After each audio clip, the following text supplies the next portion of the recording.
లోకంలో జరుగుతున్న కొన్ని అక్రమాలు, వేదనలు నాకు కనిపిస్తుండగా ధ్యానంలో భయపడుతూ ప్రభు యందు భయభక్తులతో నేను అడుగుతూ ఉన్నప్పుడు ప్రభు కీర్తన గ్రంథము 94లో 19వ అధ్యాయంలో ఒక వాక్యం ఇచ్చి ఉన్నారు. నా అంతరంగమందు విచారములు హెచ్చగా నీ గొప్ప ఆదరణ నా ప్రాణములకు నెమ్మది కలుగు చేయొచ్చున్నది అని ప్రభు చెప్తున్నట్టుగా నా మనస్సు శాంతిగా ఊరటగా అయిపోయినది. అంతేకాదు కీర్తన గ్రంథం 37 అధ్యాయంలో యెహోవా యందు నమ్మకముంచి మేలు చేయము, దేశమందు నివసించి సత్యమును అనుసరించము.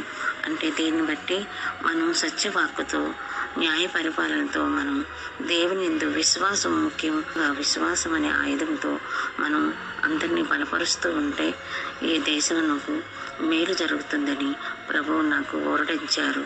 ఆమేన్.